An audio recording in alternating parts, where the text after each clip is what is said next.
I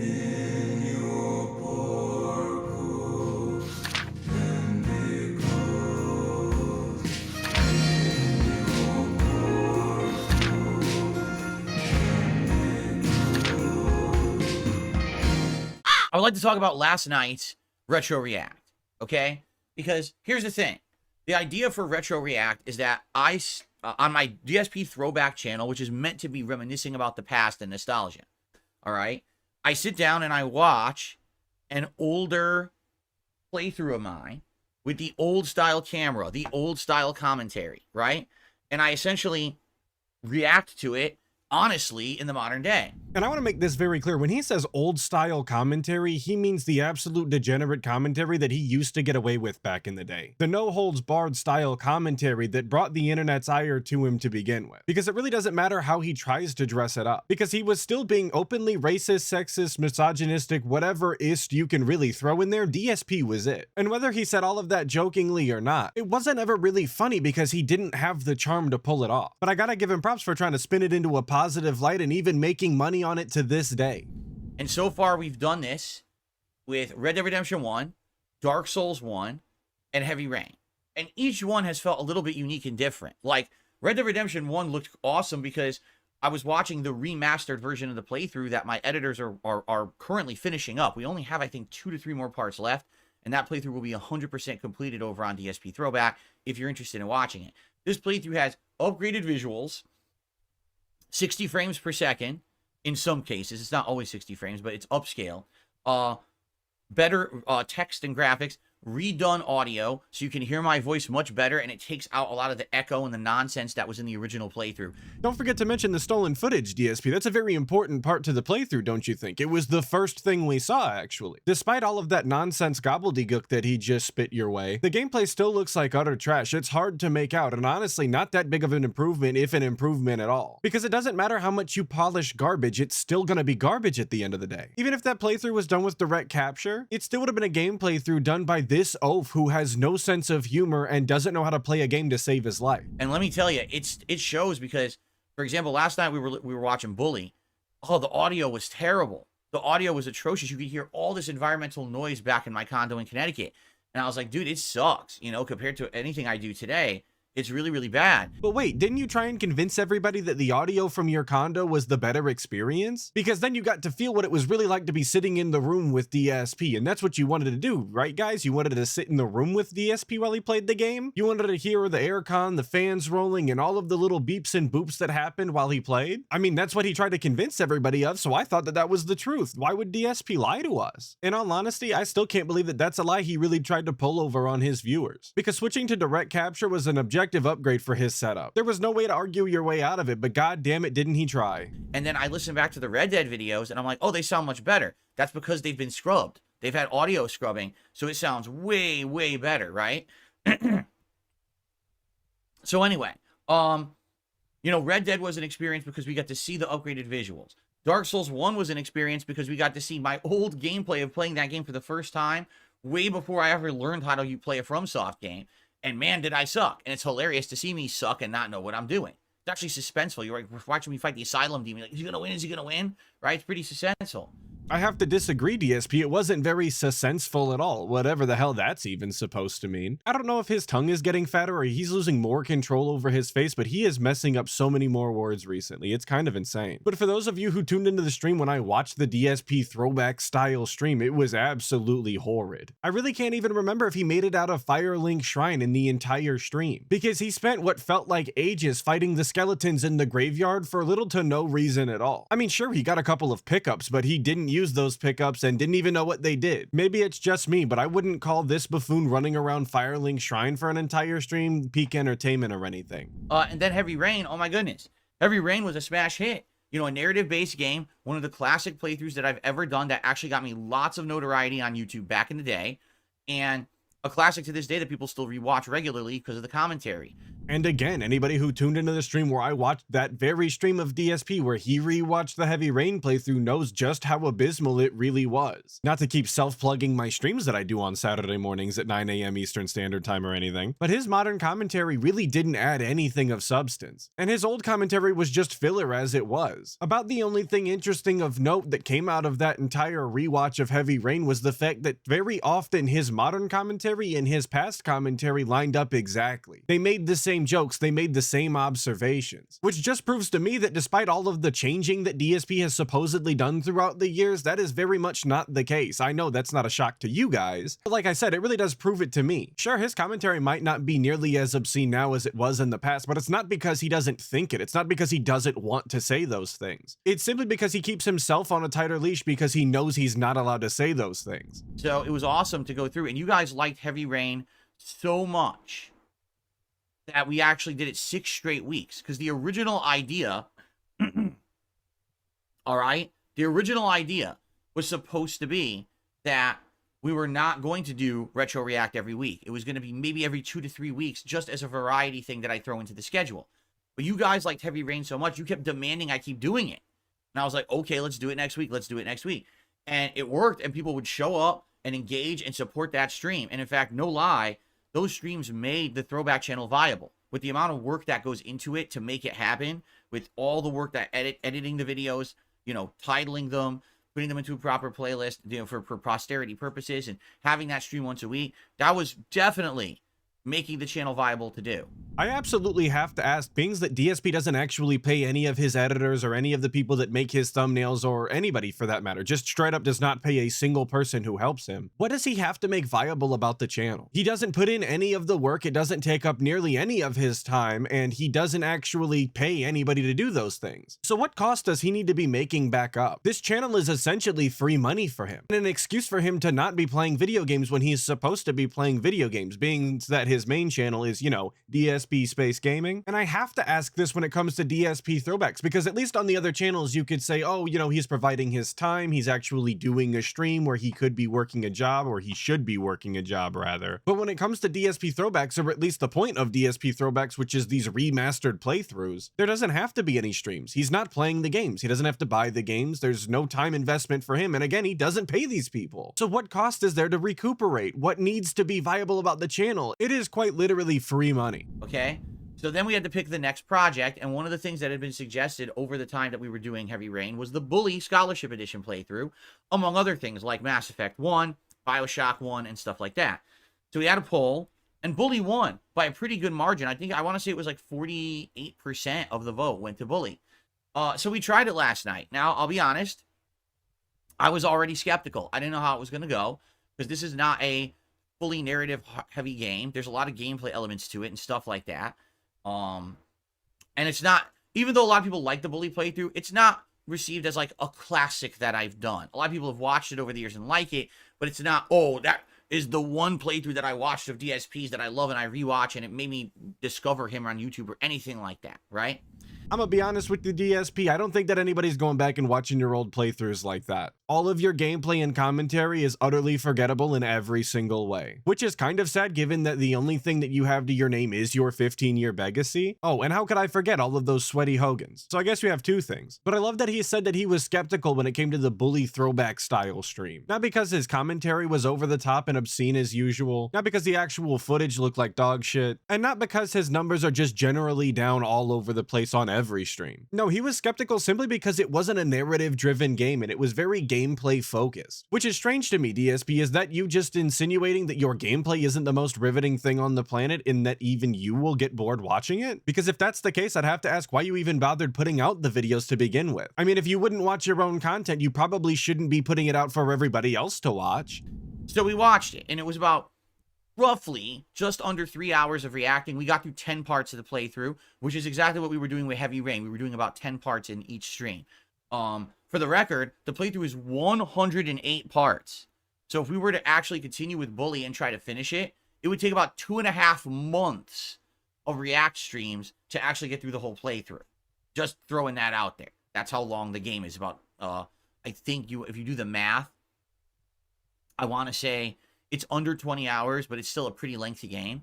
20 hours for a game really isn't that long at all, but I couldn't imagine sitting through 108 parts of DSP playing a game as poorly as he does. And if DSP is trying to convince people to not go watch his old content, I think that this is a great way to do it. Because 108 parts sounds incredibly long, and then telling people that it would take 2.5 months to finish watching it the way that they were already watching it and not having fun is an excellent way to make people not want to continue to watch it. Okay. So anyway, so I play it, and we're having a good time at first. It becomes apparent about halfway through the stream, it's definitely not as fun as doing the Heavy Rain retro react. Like, even I started to feel a little bored because the game isn't as good as I remember. Probably because, you know, I've already played it before.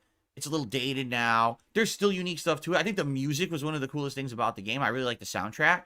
But some of the gameplay was a little repetitive. It probably didn't help your retention span either, DSP, that you had to constantly redo things all of the time because you were utter trash at the game. I mean, how many times can you really watch DSP fail a mission and have to restart the entire thing? It's funny once, twice, maybe even 3 times. But when he does that for what seems to be like every single mission, yeah, I can imagine why you would be bored a little ways into it. Besides, everybody's well aware by now that the best part of DSP's bully playthrough was when he had to do any of the tests that were given in the game at the school. Because not only does he not know geography, but he also can't spell or do math. He couldn't even tell you which animal was the slowest. And one of the animals listed was a bridge. And I'm like, and people wanted to talk about things like reminiscing about school days and stuff. And that's fine. That was actually fun. In truth, I had more time. I had more fun talking with the audience about our days at school and reminiscing about that than I did actually watching back the game. Just watching back the game to me wasn't that entertaining. Okay, and if I'm not having fun watching the game, it's not going to come through as a super entertaining stream. You know what I'm saying? So he can understand the concept that his enjoyment leads to other people's enjoyment when it comes to a stream on the Throwback style channel, but doesn't understand that exact same concept when it comes to all of the other channels that he owns and operates. This is a guy who will play 130 hours into Baldur's Gate 3 and hate the entire thing and still expect to be paid for it, which he was, handsomely. This is the guy that spent 3 hours complaining about Dragon's Dogma 2 and then wondered why he only received a couple of dollars in tips. I just don't know how he can figure it out on one channel and not on the other. It doesn't make any sense. So I did like it, but I didn't love it. I thought that it was just all right for a react stream. Okay? Cypress TV says that loud voice, or the loud sound that we heard last night on the bully stream was my PC from 2011. Wow. It was that loud, huh? Holy shit. Because I was like, we always heard this ambient noise in the videos, and I'm like, is that the air conditioner? I looked it up. I played it in like February. There was no air conditioner on in February. So I was like, what could have been causing that atmospheric noise? And Cypress says, that was your PC.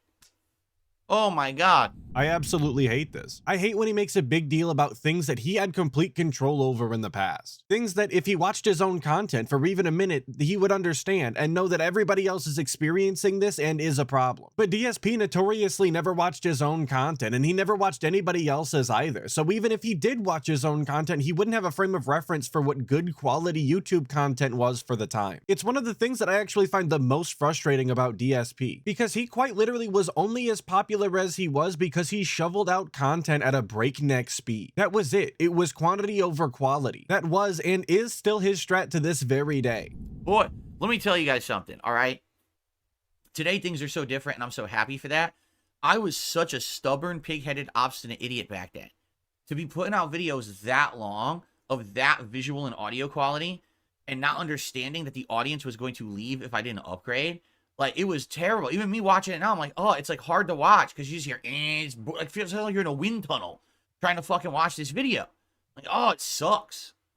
And people told you that for years, DSP, in comments all of the time, and you refused to listen to them, just like you refuse to listen to your audience now when they recommend that you do things to upgrade your stream and make it better for them so that they can continue to support your hedonistic lifestyle. Didn't we get a huge rant the other day about how you're not going to play on your mini PC because there's no games for you to play? Aren't we constantly shooting down every single suggestion in the suggestion box that tells you that you need to quit begging and that you need to quit doing recaps of recaps and schedules during your pre-stream? Oh, but guys, it's so different now. I totally totally listen to all of the things you have to say. See, I used the pause button on OBS. It's actually really robust and meaningful, isn't it? So I'm glad now that things are different, but yikes, that video is hard to watch now. So anyway, so basically at the end of the night, all right, let me put it this way. Was it a disaster stream where no one showed up, no one engaged, and no one supported? Absolutely not. There was decent attendance. We had a good conversation in the chat, but it was nowhere near the levels that we had for Heavy Rain. Basically, you know, we didn't even hit the $50 tip skull, okay? We had a few super chats here and there, maybe 1 or 2 memberships, which is okay.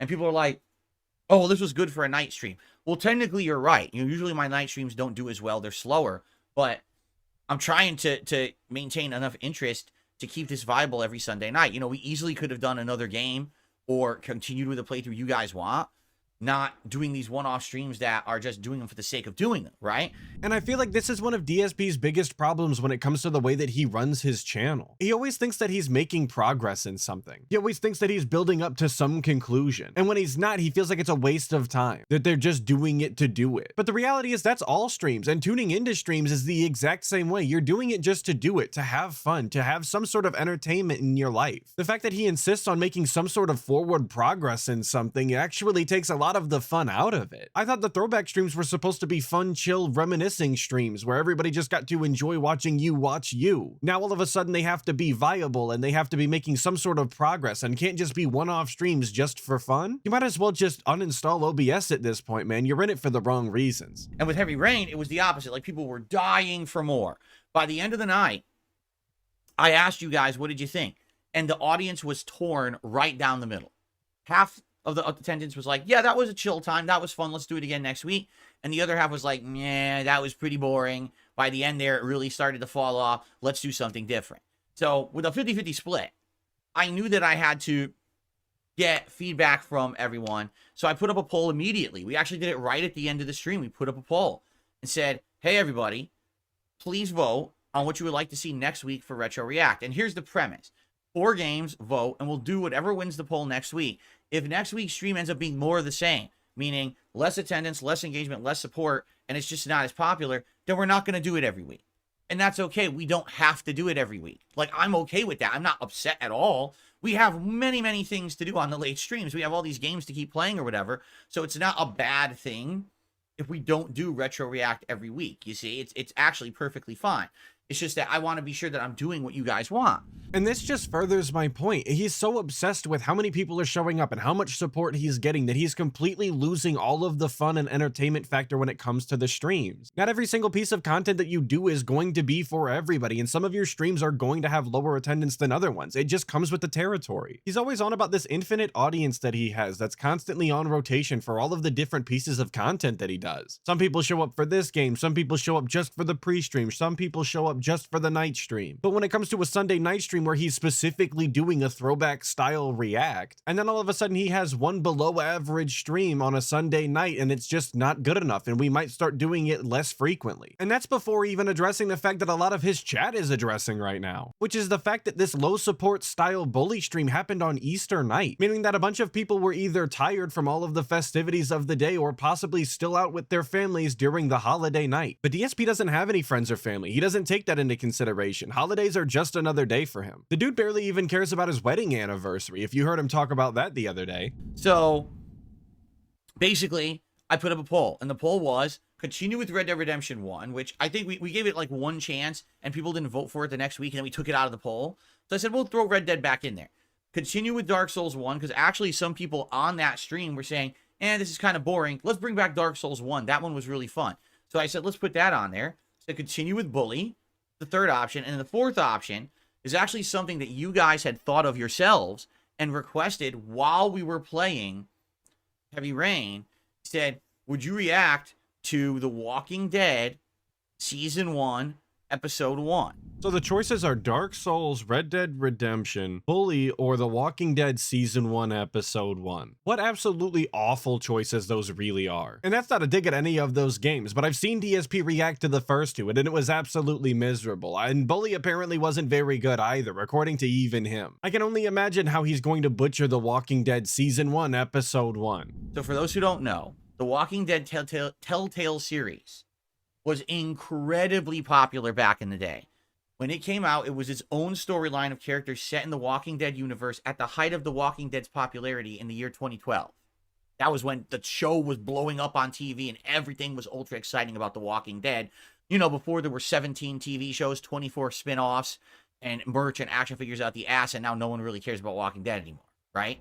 Who is he explaining this for? 2012, believe it or not, wasn't actually that long ago. I know it was 12 years ago at this point, but 12 years really isn't that long when, according to DSP, his audience is majority 30 to 40-year-olds. So why is he telling them how popular The Walking Dead was? I'm sure that they're all familiar. It was kind of a phenomenon. The only reason that he would have to explain how popular The Walking Dead was back then was if the people that he's talking to were just not mentally conscious enough to remember something like that. Which, if that's the case, that's fine, but that completely blows his theory about 30 to 40-year-old audience members out of the water. Okay, so, that game was amazing for me. Sorry to interrupt again, but what do you mean amazing for me? Did you mean amazing to me as in you really enjoyed the game? Or did you genuinely mean amazing for me as in it allowed you to make a bunch of money and made you popular and people watched it? Because if you genuinely meant for you instead of to you, you're despicable and should be ashamed. Number one, super awesome to be able to pick options and have people act in different ways and then commentate over it. Like that game, first it was Heavy Rain, and then I would argue the second best ever kind of choose your own adventure playthrough I ever did was that season 1 of The Walking Dead. I mean, that was the one of the first games ever that I actually started crying at the end because it was so meaningful with such a sad, depressing ending, you know?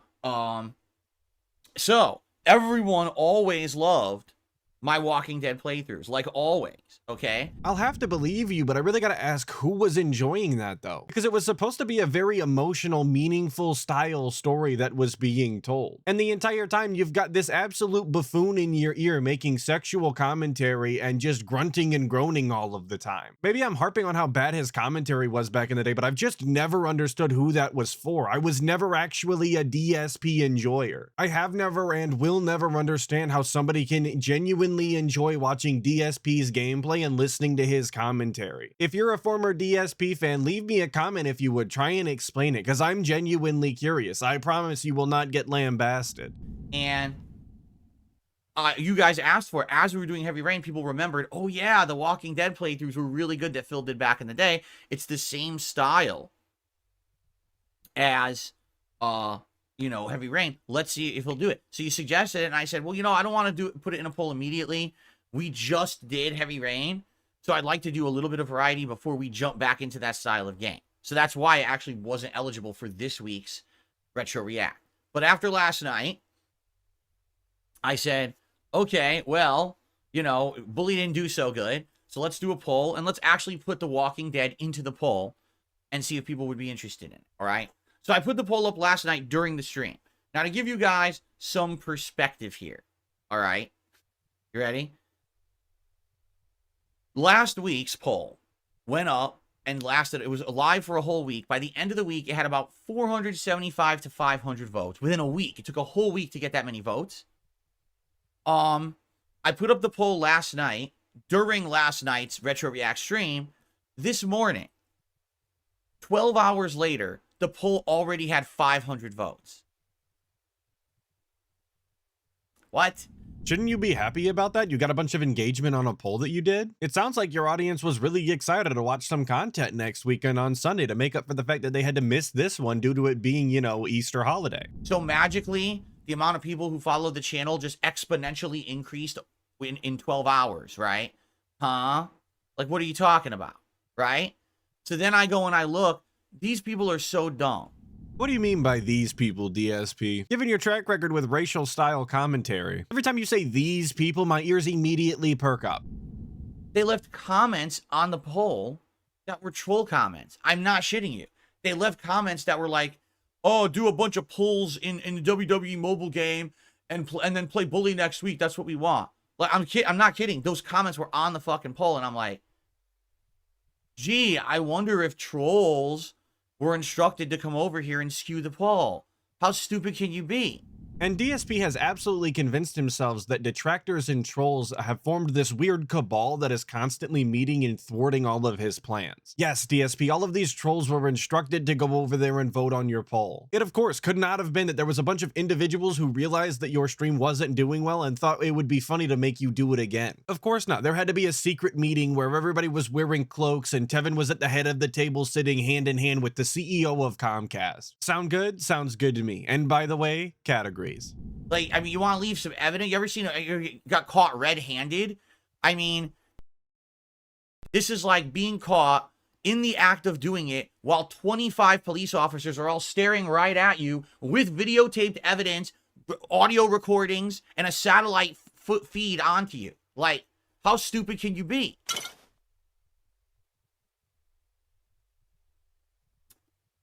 What difference does it make to the trolls whether or not you know that they rigged the poll to be voted one way? Because there's no real way for you to figure out exactly how many troll votes were in the poll. So all of the data that you would have gathered from the poll would still be messed up regardless of whether or not they left any comments and basically told you that they messed with it. In fact, it probably makes more sense that they let you know that they did it because that's what gets under your skin the most. The fact that detractors and trolls have this sort of power over the content on your channel infuriates you to no end. That's why we're having this discussion right now. So of course they let you know that they did it, because they knew in their heart of hearts that they were gonna get a segment like this. And this is exactly what they do it for. On top of that, I had already been told by 2 different people overnight that apparently they've been talking about it in their stupid detractor circles that they were gonna do this, skew the poll, because they saw that Bully didn't do good. And they were like, haha, if we get him to play Bully again next week, the stream will again do bad. And anything we can do to annoy or hurt Phil, we should do. Ha ha ha. Sorry, Phil, I'm not willing to believe anything that your flying monkeys tell you, because they very clearly have a warped view on reality if they think that your content is entertaining and that you are worth their time. I just wanted it on the record that I'm in a few different detractor-style discords where we hang and bang and play video games and stuff, and I saw nothing of the sort. So unless DSP is going to provide some sort of evidence that proves that these weird meetings and agreements were happening behind the scenes, I'm just going to assume it was a bunch of individuals who thought it would be funny, and then only was amplified by the fact that people probably saw it, realized what was happening, and dogpiled. So I'm not kidding. 500 votes, 78% of the vote was for Bully. Gee, I wonder if that could be fake. All right. So in light of all of this, I have redone the poll. I've deleted the original poll and I made a new one, and I took Bully out of it. And the reason being, I'm going to be honest, I don't think Bully worked very well last night. You know, I wanted to be fair and give it another shot, but it just didn't seem to work for me. Like, I got bored. And if I'm getting bored with what we're reacting to, that's not good. Like, I'll be honest, I was not bored with Red Dead. I was not bored with Dark Souls, and I was never bored with Heavy Rain. I was bored with Bully within an hour. So I just don't think that's going to work. Okay.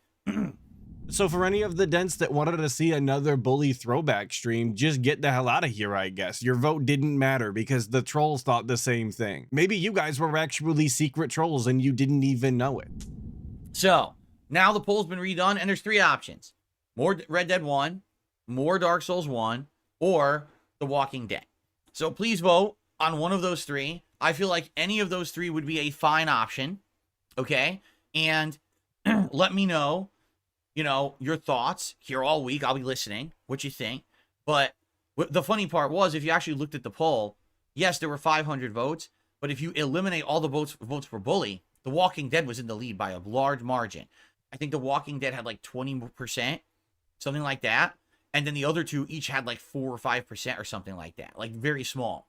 So basically, if you look at the initial poll results and you try to remove the outliers of the idiots, definitely people are looking at The Walking Dead as the next one, but that may not be. Let's see what happens over the course of the week. So yes, he absolutely did put up another poll. And because he made such a big deal about it on April 1st, I decided I was gonna go vote on the poll. I didn't on the first one because I didn't even know it was happening. I don't care. But the Streisand effect really got him on this one. So I went over, then I voted, and I even left a comment. Of course, that comment was never really posted because he has to approve all of them, and you know he wasn't going to approve my comment, but I left it nonetheless. And I want to show you what the poll looked like when I voted voted on it, and then the comment that I left. And again, you can see that he has just under 500 votes in the span of about 5 hours, which is really suspicious if you know how much engagement DSP usually gets on his stuff like this. And Red Dead Redemption was absolutely blowing all of the other options out of the water. Red Dead has 56%, Dark Souls has 19%, and The Walking Dead has 24%. And I guess that the majority of the detractors and trolls decided that Red Dead Redemption was their game this time. And despite voting for Red Dead Redemption in the actual poll, I left the comment that says, "1 vote for Bully, please. Ack, ack, ack." Nothing harmful or mean in there, just telling him that I'd rather see Bully. I am aware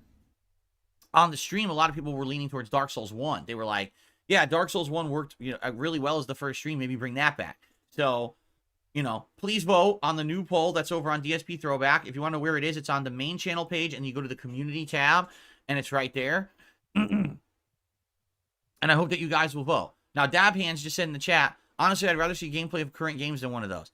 There you go. And if that's the case, again, this is a test case to see if this makes sense to do it every week. If we do another Retro React stream next week, and it's slower, and there's less engagement and less support, then I'm not going to do it every week. We'll do it maybe every 2 to 3 weeks as a variety event. And that way it won't bog down the other content and hold up the other content from making progress. And I hear you.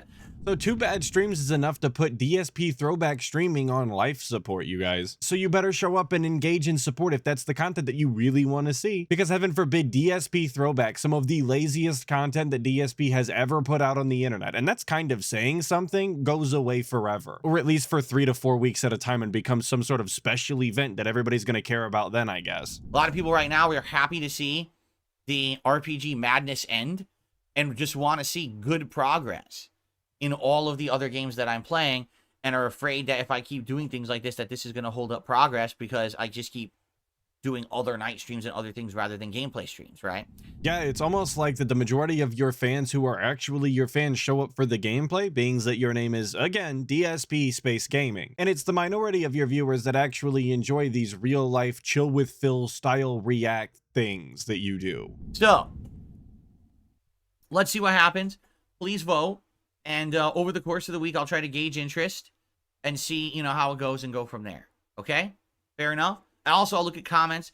I'll listen to what people are saying. Because, yes, these morons tend to talk about what they're going to do publicly because they're idiots. They can't help it. That's the thing. Like, they'll want to troll, but they're just they have no self-control whatsoever. They just want to, brag all over the internet about what they're doing. So they always give away what they're doing somewhere, and I always find out about it. Even though I literally never ask, people always bring this information to me without me even asking. They say, so here's what's going on, and here's the evidence of it, and do with it what you will. Okay, thanks. Well, fuck the poll. Delete it, because it's all fucked up from these idiots. And we'll start over and go from there, right? Yeah, DSP, that's totally believable that you don't want to know what the detractors are planning behind the scenes and plotting against you with. Sure, buddy, whatever helps you sleep in your separated bedroom better at night. And again, it's very clear that DSP doesn't understand how trolling online works. Because while yes, there are these undercover style ops that they don't disclose out in the open to get as much information as possible, there's just as many every single day just messing with DSP moments that people have fun with. And those they very much want you to know about. Because the more that you know about it, the more upset that you seem to get about it, and then you talk about it on the pre-stream, and then they make their content off of it. It's really cyclical, and you feed into it every single time, DSP. That's one of the things that makes you a lol cow. So we'll see what feedback we get, and again, I'll read comments, and I'll try to judge what you guys say here in the chat as well all week, and from there, we will decide what game will be Retro React for next week. Fair enough? Okay.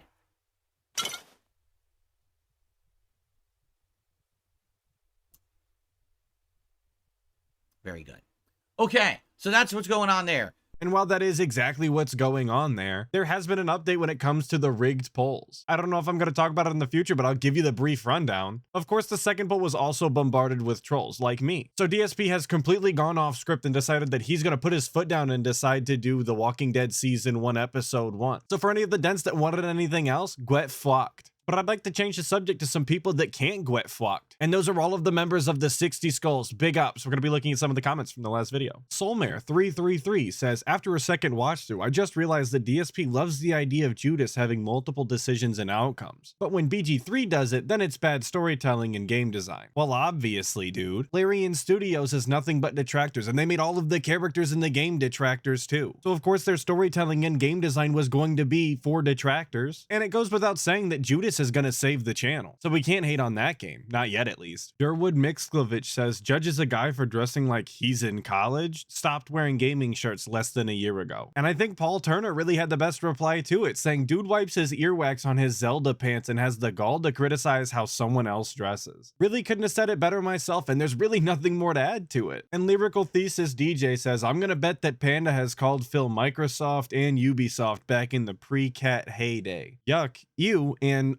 gross. But regardless of how disgusted I am at that comment, I want to thank everybody who watched the video, especially if you made it this far. Hopefully I'll catch all of you guys in the next video, but until then, make sure that you check out other Detractor content and dive deeper into that. Snortex.